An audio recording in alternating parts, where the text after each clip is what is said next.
तो जैसा कि पिछले एपिसोड में हमने देखा था, वांगलिंग की मुलाकात बाईवे से होती है और ये बंदा भी टियानयुन प्लेनेट का था। फिलहाल वांगलिंग नौवे शॉप की तरफ बढ़ जाता है और वहाँ पर स्नो इंक के बारे में पूछता है। अब आगे चैनल को लाइक करें, सब्सक्राइब करें और वीडियो को शेयर करें। फिलहाल वांगलिंग का शायद यहाँ पे काम हो जाता है, इसे स्नो इंक मिल जाता है और मेंग में सिटी को वांगलिंग छोड़ देता है।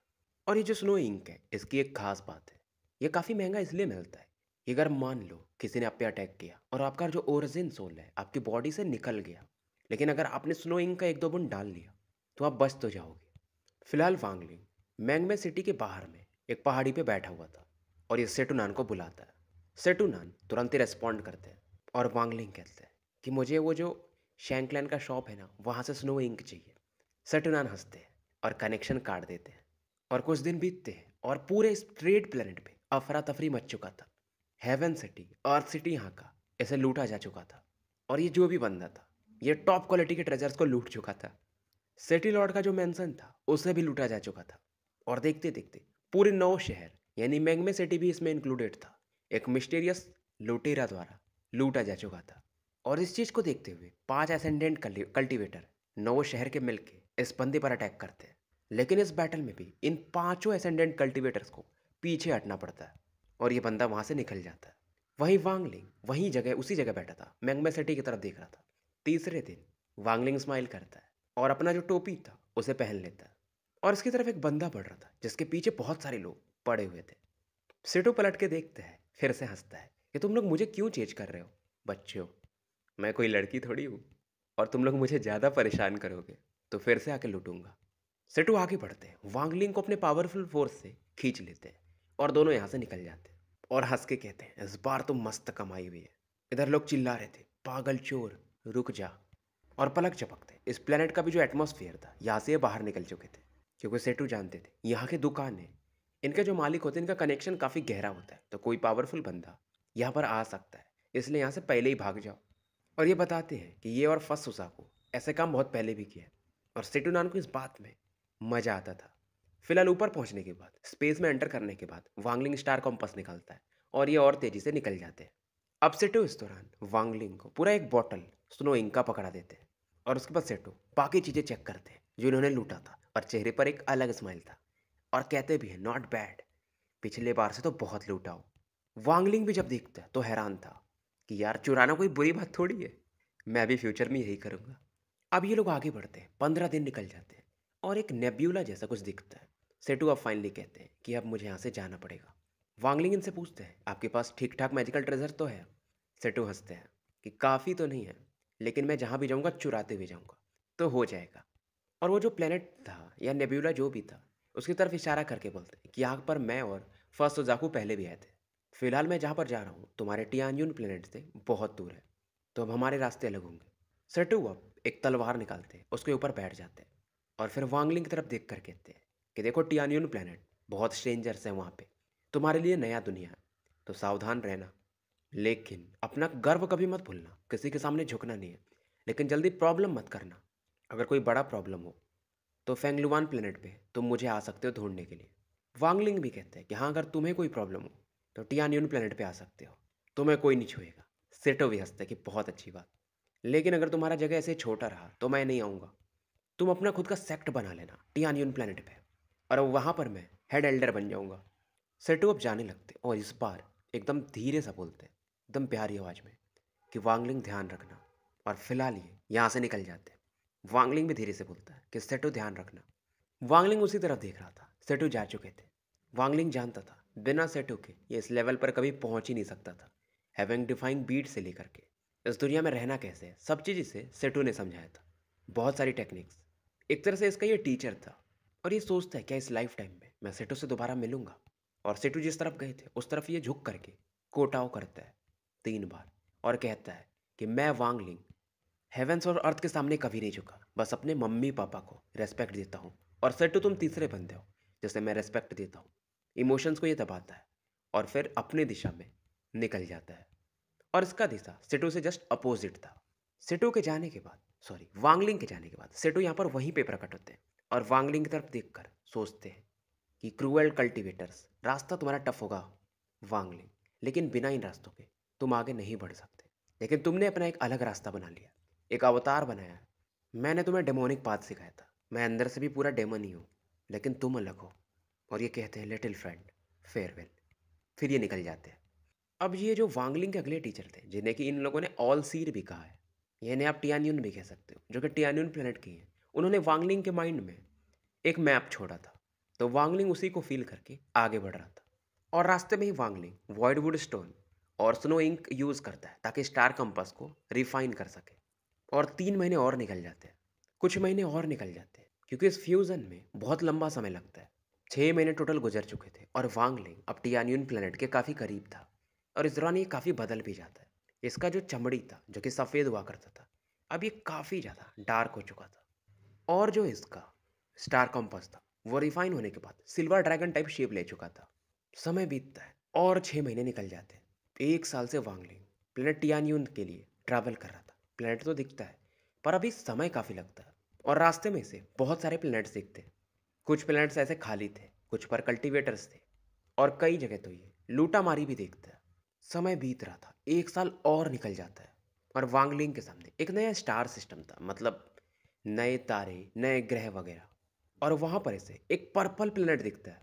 और वांगलिंग काफ़ी एक्साइटेड था, क्योंकि ये जो मैप के हिसाब से यही टियान्युन प्लेनेट है। दूर से ही ये डेंस स्पिरिचुअल एनर्जी को फील कर सकता था। इसे याद आता है कि ऑलसीर ने कहा था कि इसका जो प्लेनेट सुजाकू है वो वेस्टेड ही है। और वांगलिंग को समझ में आता है कि वो ऐसा क्यों कह रहे थे।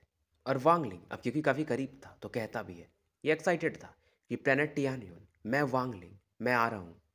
3 दिन और निकल जाते और वांगलिंग एक डेजर्ट प्लेनेट पे पहुंचा था पहले।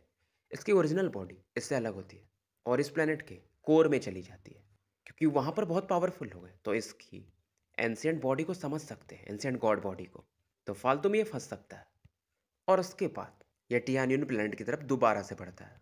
प्लेनेट टियान्यून के आसपास 5 छोटे छोटे प्लेनेट भी घूम रहे थे और आसपास के एरिया में ग्रीन गैस जैसा कुछ दिखता है। वांगलिंग थोड़ा पीछे हटता है। इस दौरान ग्रीन गैस के पीछे से, यानी अंदर से एक आवाज़ आती है कि क्या तुम्हारे पास कोई डिप्लोमेटिक मैसेज है। वांगलिंग सीधा कहता है कि मेरे पास तो ऐसा कुछ नहीं है।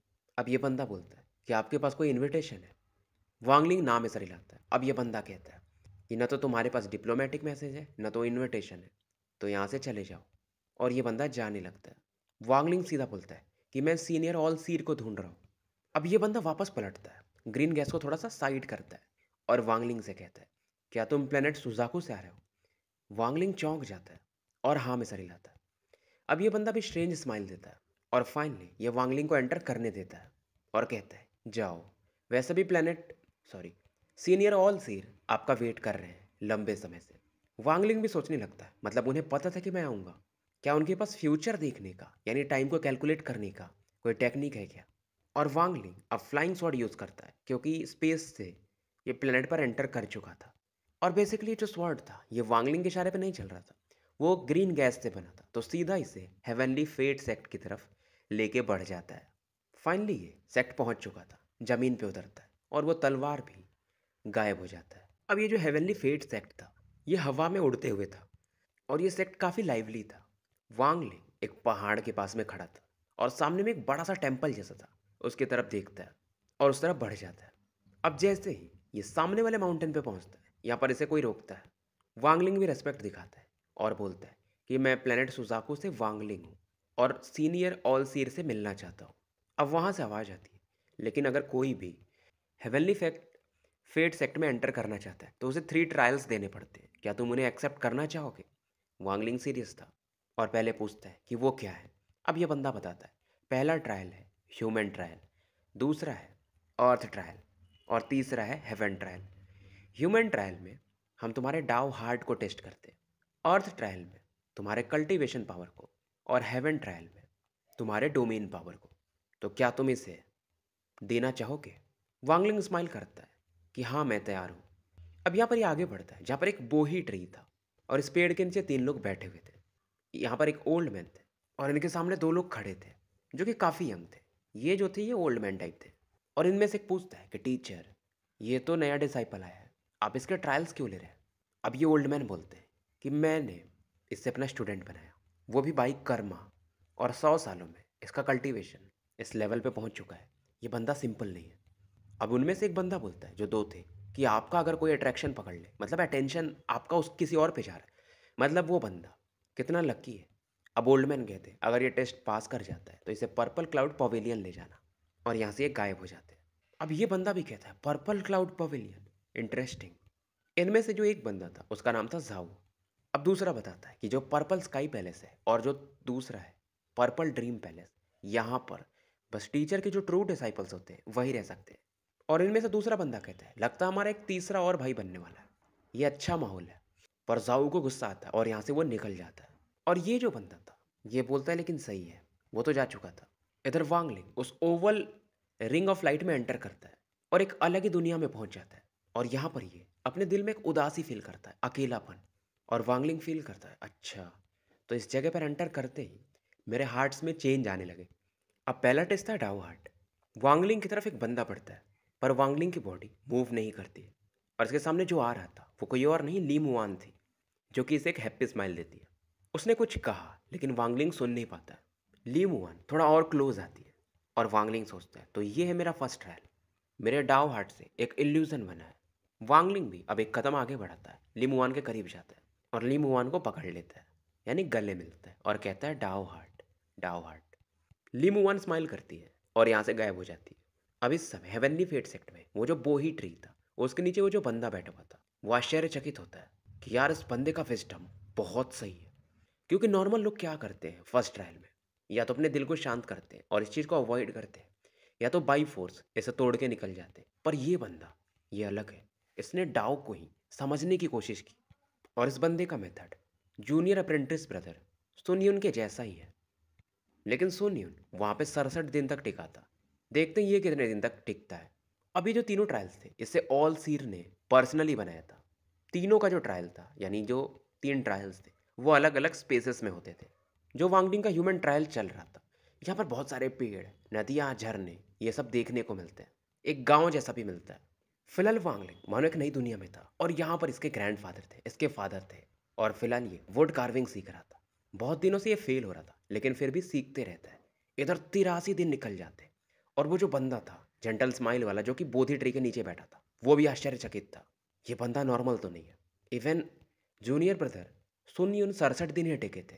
क्योंकि इन टेस्ट में आपको इनलाइटमेंट भी मिल सकता है, डाउ हार्ट को आप अच्छे से जान सकते हो। अब ये क्या करता है कि अपनी ऑरा को यूज़ करता है और वांगलिंग जो कि ह्यूमन ट्रायल में था उसकी तरफ भेजता है। और इसके ऑरा की वजह से ये जो गांव था, यहाँ पर जो भी चीज़ें थी धीरे धीरे गायब होने लगती। जैसे जैसे वो ऑरा डिस्ट्रॉय करती, पर ये बच्चा तुरंत ही एक टेक्निक यूज़ करता है और जो भी चीज़ें थी इन्हें फिर से वैसे ही बना देता है। और ये बोलता है कि मुझे नहीं पता तुम कौन हो, लेकिन यहाँ से निकल जाओ। एक किलिंग इंटेंट के साथ ये ऑरा भरी हुई थी। और वो बंदा, यानी जो बोधि ट्री के नीचे बैठा था, उसे कुछ तो समझ में आता है और कहता है, तो अच्छा ऐसा है, इस बंदे का डाओ जो है वो रेनकार्नेशन साइकिल से रिलेटेड है, इसीलिए 83 दिन से भी ऊपर टिक पाया है।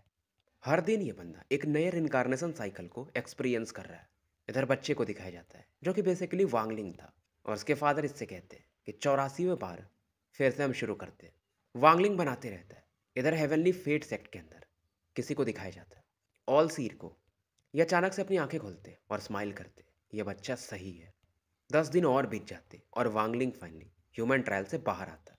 पहला कदम जब ये लेता है तो एक बच्चा था, दूसरा कदम लेता है तो एक टीनेजर बन जाता है, तीसरा कदम लेता है तो एक यंग मैन में बदल जाता है। इसके हाथों में एक वुड कार्विंग था। कार्विंग कंप्लीट हो चुका था। कार्विंग एक वुमेन का था, एक मासूम लड़की का था, एक फेरी लाइक वुमेन का था। और आप समझ ही सकते हो वो किसका होगा, क्योंकि बिना 100 साइकिल्स के कोई डाओ सीख नहीं कर सकता। बिना 1000 साल के कल्टीवेशन के कोई डाओ को समझ नहीं सकता। और वांगलिंग कहता है ये चीज़ बहुत इंटरेस्टिंग था, इसके अंदर कुछ चेंजेस आए थे पर उसे ये छिपा लेता है। पहले से इसकी आंखें और ज़्यादा मानो क्लीन हो चुकी थी।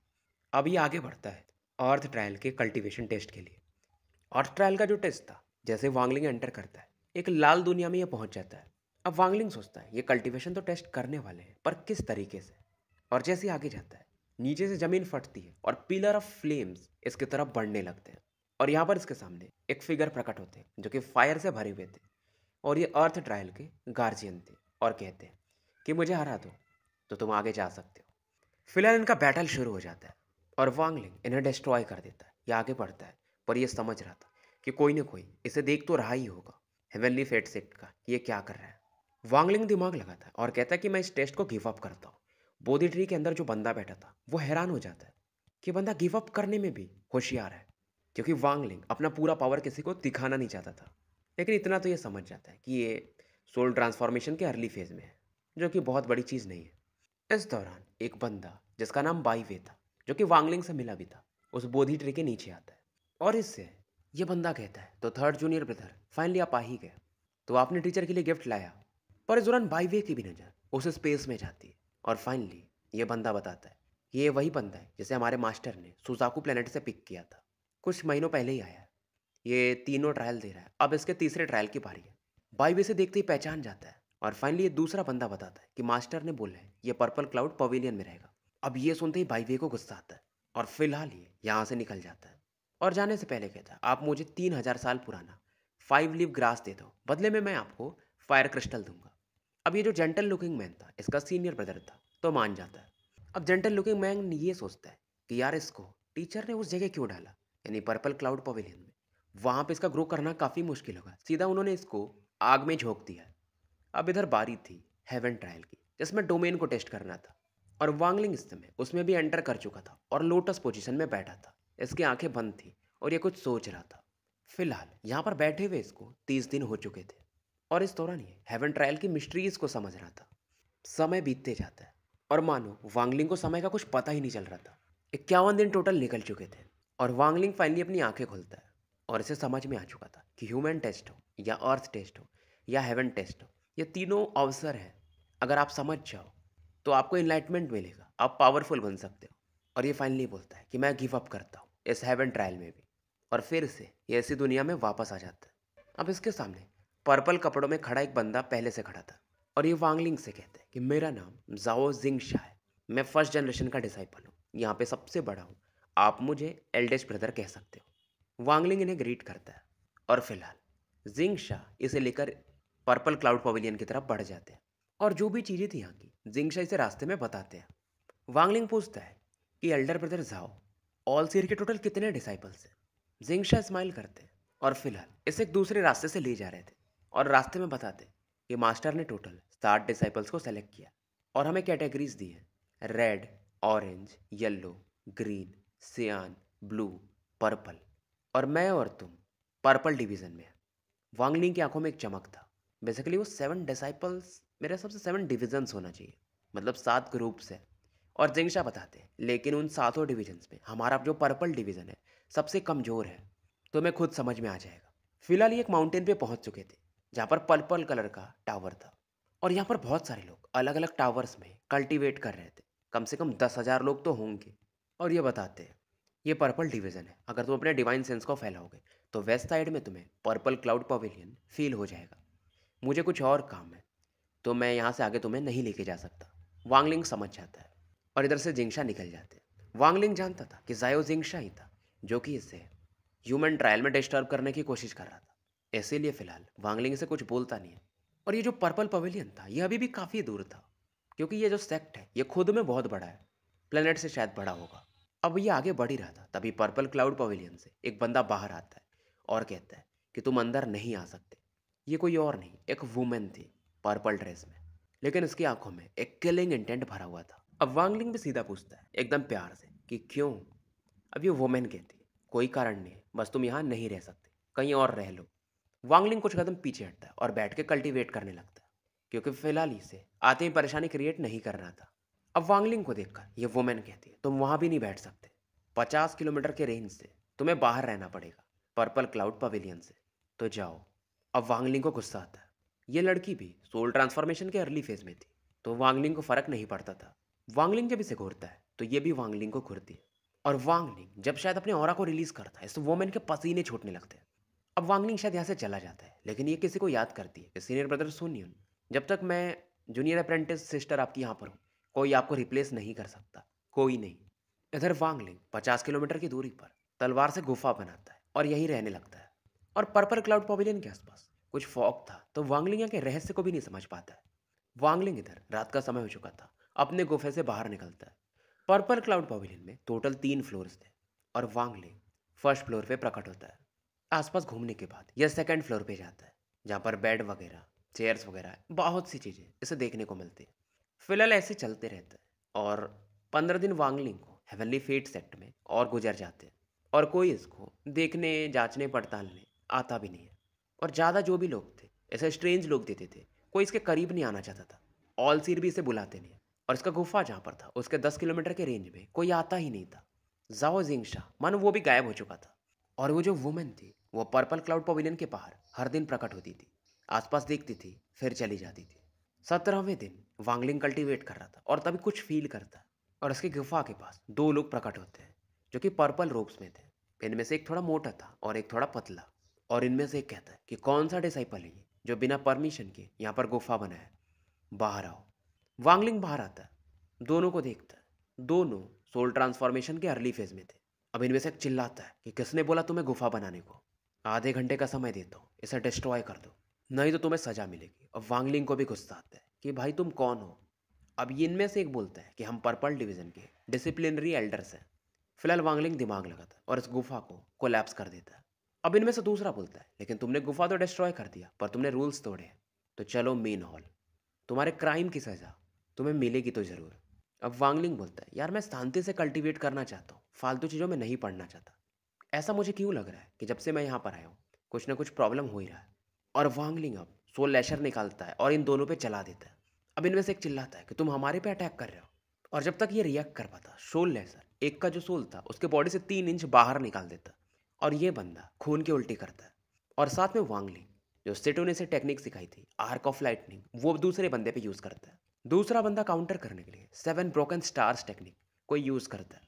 पर वांगलिंग को और गुस्सा आता है और जब ये अपनी कातिल आंखों से सामने की तरफ देखता है तो ये बंदा डर जाता है कि भाई क्या किलिंग इंटेंट है। मानो डर जाता है बस वांगलिंग की आंखों से। और फाइनली वांगलिंग सेलेस्टियल स्वॉर्ड को बाहर निकालता है और सीधा चला के मारता है। और वो जो 7 ब्रोकन्स स्टार्स वाला उसका अटैक जो था तुरंत ही डिस्ट्रॉय हो जाता है। और तलवार के अंदर से फर्स्ट डेविल हंसता है। अब ये दोनों यहाँ से भागने लगते हैं क्योंकि सेलेस्टियल स्वॉर्ड के पीछे हाफ मून ब्लेड भी था और बहुत फास्ट चलता है वो। और जो उसके 7 ब्रोकन स्टार्स थे, सातों को हाफ मून ब्लेड ही काटता है।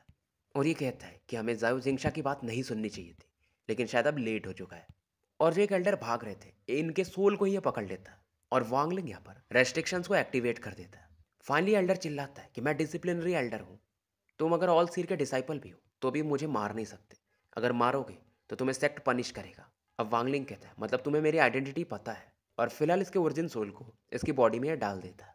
और वांगलिंग अब एक बेल निकालता है और इसके ओरिजिन सोल को फिर से ट्रैप कर देता है और रिफाइन करने लगता है। दूसरा ओल्ड मैन वो तो अलग ही बस देख रहा था क्योंकि हाफ मून ब्लेड इसके आसपास से घूम रहा था। और झूलीगुओ यानी फर्स्ट डेविल वो अलग ही हंस रहा था सेलेस्टियल स्वॉर्ड के अंदर से और कह भी रहा था कि बच्चे पोते हो तुम मेरे, ग्रैंड पे जू के सामने शांति से खड़े रहो, 1 इंच मूव किए तो कुछ बचेगा नहीं तुम्हारा। और वांगलिंग भी कहता है क्योंकि ये लोग मुझे शांत रहने नहीं देंगे तो मैं इन्हें दिखाता हूँ कि डोमिनेट करना क्या होता है।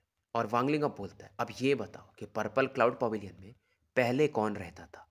अब ये ओल्ड मैन डर जाता है कि यार एक वेस्टेड प्लेनेट का बंदा इतना पावरफुल कैसे हो सकता है, क्योंकि इसका पावर सोल ट्रांसफॉर्मेशन के मिड फेज से ज़्यादा ही माना जा सकता है। और उधर जो दूसरा बंदा था उसे तो ये बेल में ट्रैप कर चुका था, वो चीखे मार रहा था। और ये समझ जाता है कि अब बिना बताए कुछ नहीं होगा। पहले बोलता है कि मेरे भाई को यानी मेरे दोस्त को रिलीज करो फिर मैं बताता हूँ।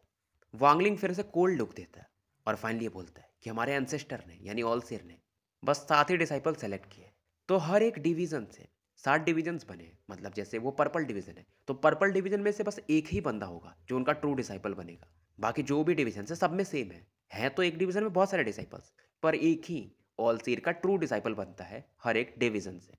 और अब ये बताते हैं कि 1000 साल पहले पर्पल डिवीजन में एक जीनियस प्रकट हुआ था और ये पर्पल डिवीजन में टॉप डिसाइपल बना था और उसका नाम सुन यून था। अब वांगलिंग कहता है इससे मेरा क्या करना है। अब ये लोग बताते हैं कि 100 साल पहले की बात है। सुन यून ने सेक्ट को बिट्रे कर दिया और किसी कारण से यहाँ से भाग गया, लेकिन एंसेस्टर ने किसी को उसके पीछे भेजा नहीं। 1 महीने बाद एंसेस्टर खुद वापस आए और उन्होंने पर्पल क्लाउड पवेलियन को सील कर दिया। और उन्होंने बोला अगला बंदा जो पर्पल क्लाउड सेक्ट को इनहेरिट करेगा और जो मेरा फिर से 7वां डिसाइपल बनेगा। और ये बताते हैं कि बाकी जो 6 डिविजन्स के इनके डिसाइपल हैं सब टियानयुन प्लेनेट पे ही पैदा हुए, बस तुम जो 7वें हो वो किसी और प्लेनेट से आए हो। इसीलिए जो बाकी भी डिसाइपल्स हैं जो नॉर्मल डिसाइपल्स हैं वो भी तुम्हें सही नहीं मानते, तुम्हारा स्टेटस को लो समझते हैं। और उन्हें ये भी लगता है कि तुम्हारा कल्टीवेशन ज़्यादा हाई नहीं है, फिर भी तुम ट्रू डिसाइपल कैसे बन गए। वांगलिंग को पूरा माजरा अब समझ में आ चुका था। अब फर्स्ट डेविल जो हाफ मून ब्लेड था उसे वापस बुलाता है। ओल्ड मैन अब एक चैन की सांस लेता है। इधर वांगलिंग उस बेल से भी दूसरे वाले ओल्ड मैन को रिलीज कर देता है, लेकिन ये फिर से चिल्लाता है कि मैं डिसिप्लिनरी एल्डर हूँ। वांगलिंग को गुस्सा आता है और इसके वीक ओरिजिन सोल को ये सीधा अपने मुंह में डाल लेता है। और इसका इसका जो ओरिजिन सोल था 1 बिलियन सोल फ्लैग में इस सोल को डाल देता है और दूसरे वाले से ये कहता है तुम जाना नहीं चाहते हो। अब दूसरा ओल्ड मैन यहाँ से निकलने लगता है और ये कहता भी है मुझे नहीं पता यहाँ पर क्या हुआ था, पर वांगलिंग तुरंत ही कहता है इसे मार दो। फर्स्ट डेविल खुश हो जाता है, हाफ मून ब्लेड को चलाता है और पलक झपकते ये भी मारा जाता है। और इसके भी ओरिजिन सोल को वांगलिंग डिवोर कर जाता है और अंदर में इसका जो सोल फ्लैग था उसके अंदर सील कर देता है। और वांगलिंग का गुस्सा शांत नहीं होता है, ये सीधा पर्पल क्लाउड पवेलियन की तरफ बढ़ता है। क्योंकि ऑल सीर ने मुझे पर्पल क्लाउड पवेलियन दिया है तो इसका रीज़न होगा। वांगलिंग वहां पर पहुंचता है, वो लड़की अभी भी वहीं बैठी थी और मानो पुराने दिनों को याद कर रही थी, नदियाँ झरने वगैरह को देख के। और वांगलिंग को नोटिस करती है। अब ये लड़की चिल्लाती है कि तुम यहाँ पर फिर क्यों आए। स्क्रैम। वांगलिंग को गुस्सा आता है, ये अपने हाथ से एक सील बनाता है और इस लड़की की तरफ बढ़ा देता है। साथ में सेलेस्टियल स्वॉर्ड को रिलीज करता है और हाफ मून ब्लेड को। लड़की का स्पीड काफ़ी तेज था, हाफ मून ब्लेड के लगभग बराबर होगा। और वांगलिंग अपने सेलेस्टियल ऑरा से मनो यहाँ पर एक जायंट ड्रैगन बना देता है और इस लड़की से कहता है कि अब से मैं यही रहूंगा और इसका नाम मैं पर्पल क्लाउड पवेलियन की जगह पर्पल फॉरेस्ट पवेलियन रखता हूँ। और ये अपनी ऑरा से पर्पल क्लाउड पवेलियन को पर्पल फॉरेस्ट पवेलियन कर देता है। ये लड़की रोने लगती है और गुस्से में कहती है मैं तुम्हें मार के रहूंगी। पर जैसे ये गायब होती है मानो एक हवा का झोंका वांगलिंग की तरफ पड़ता है जिसमें कलिंग इंटेंट था। वांगलिंग वहां से गायब हो जाता है और जहां पर ये पहले था वहां पे क्रैक्स आ जाते हैं दीवालों में। अब वो लड़की फिर से अपने हवा के झोंके से अपने रूप में बदल जाती है और अपने बैग में से एक रेड लाइट निकालती है जो कि फिनिक्स का मानो शेप ले रहा हो। फ्लेम के समान इसे भी ये वांगलिंग की तरफ बढ़ा देती है। वांगलिंग सेलेस्टियल स्वॉर्ड में अपनी ऑरा को यूज करता है और चला देता है। और एक अलग ही लेवल का यहाँ पर पूरा कोलिजन माउंटेन वाले भी सुन सकते थे। सी ऑफ फायर मानो इसका कुछ कर नहीं पाता है। वांगलिंग अब अपने अंगूठे को बस ऐसा नीचे प्रेस करता है, हेवेंस और अर्थ की ओरा मानो बदलने लगती है, कलर चेंज होने लगती है। ये एक किलर टेक्निक था, 3 किलर टेक्निक में से एक जो इसे स्टेटो भाई ने सिखाया था। इसे फिंगर ऑफ डेथ कहा जाता है और ये डेमोनिक टेक्निक्स थे जो कि सेटो ने खुद अपने 10,000 साल के एक्सपीरियंस से बनाया था और इससे बस इसने वांगलिंग को सिखाया था। पहले फिंगर से ही वोमेन की ऑरा एकदम कॉम्प्रेस होने लगती है और ये भागना चाहती थी, पर स्पेस भी इसमें कोलैप्स होने लगता है। यह टेलीपोर्टेशन यूज भी नहीं कर पाती है। वांगलिंग का जो थंब था इस लड़की के थर्ड आई की तरफ बढ़ता है। अब इस लड़की ने अपने एक अवतार को प्रकट कर दिया। जैसे ही वांगलिंग का थंब इसके अवतार को टच करता है यह अवतार मानो सूख जाता है। वांगलिंग का अंगूठा फिर से नीचे की तरफ बढ़ता है, लड़की और ज्यादा कमजोर पड़ जाती है और खून की उल्टी करने लगती है। इसका दूसरा अवतार प्रकट होता है, उसे ये एक्सप्लोड करा देती है। तो स्टोरी यहीं समाप्त करते हैं। मिलते हैं फिर कल एक नए वीडियो के साथ।